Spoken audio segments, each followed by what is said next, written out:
এইভাবে বিরিয়ানি রান্না করলে একদম দোকানের মতো হয়। তাহলে বন্ধুরা চলুন রান্নাটা শুরু করা যাক। পেঁয়াজ, রসুন, আদার রস দিয়ে মাংস আর আলুটা ভালো করে সিদ্ধ করে নেব। আমি এখানে আদা, রসুন, পেঁয়াজের রসের মধ্যে বিরিয়ানির মশলা, জিরে, লঙ্কার গুঁড়ো আর গোটা গরম মশলা দিয়েছি। পরিমাণ মতো লবণ দিয়ে আর একটু তেল দিয়ে আলু মাংসটা ঢেকে ঢেকে সিদ্ধ করে নেব।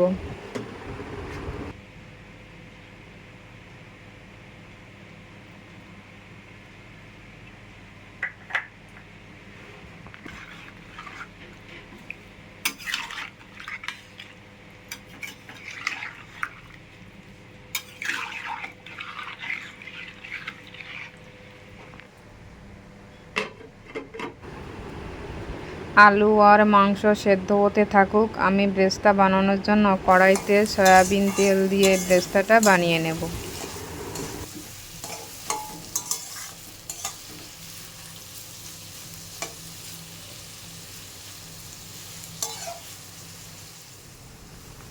মাংস আর আলুটা প্রায় সেদ্ধ হয়ে এসছে, একটু নেড়ে নেব।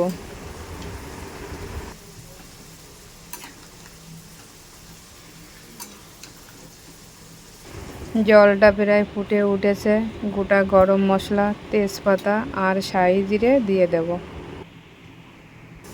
ভিজিয়ে রাখা চালগুলো এবার দিয়ে দেব।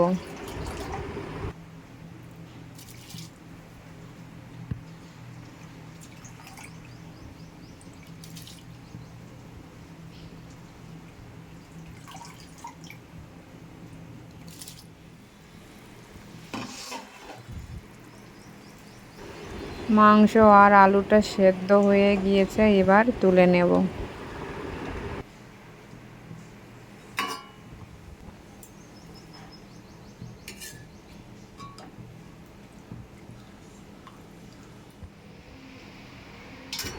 ভাত 80% হয়ে গেছে, এবার জলটা ছেঁকে নেব।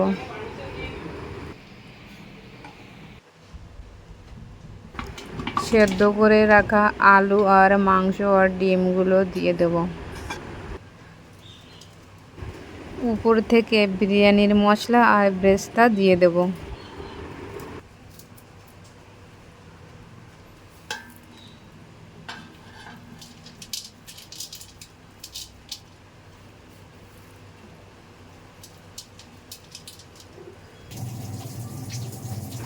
পরিমাণ মতো টক দই দিয়ে দেব।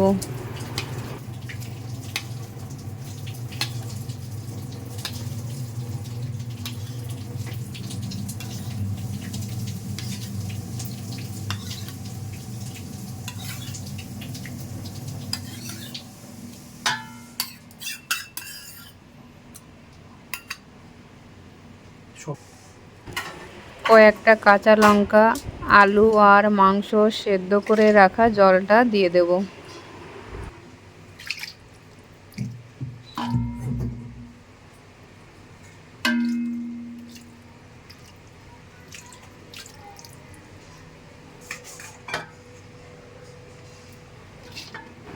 এবার জল ছেঁকে রাখা ভাতগুলো দিয়ে দেব। বন্ধুরা সাবস্ক্রাইব করে পাশে থাকুন, আর ভিডিওটি যদি ভালো লাগে অবশ্যই লাইক করুন।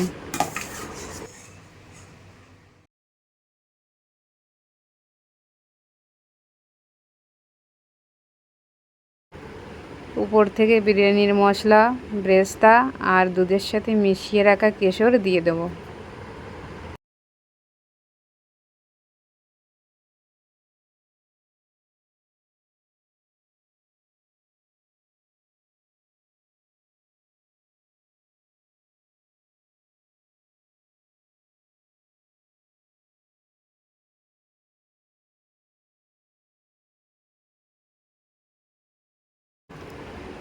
একটু গোলাপ জল আর কেওড়া জল দিয়ে দেব।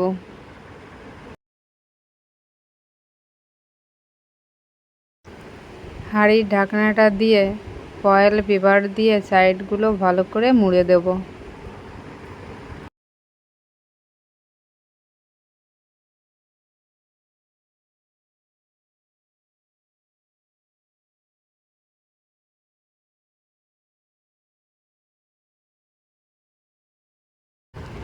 হাঁড়িটা আমি সরাসরি বসাবো না, একটা চাটুর উপর বসিয়ে 30 মিনিটের মতো দমে রাখবো।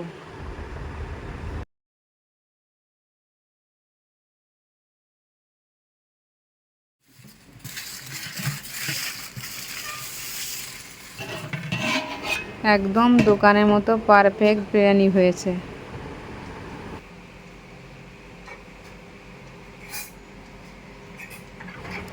উপর থেকে একটু ঘি ছড়িয়ে দেব। এইভাবে বিরিয়ানি বানালে দোকানের বিরিয়ানি আর খেতে ইচ্ছা করবে না। বাড়িতে একবার ট্রাই করে দেখুন।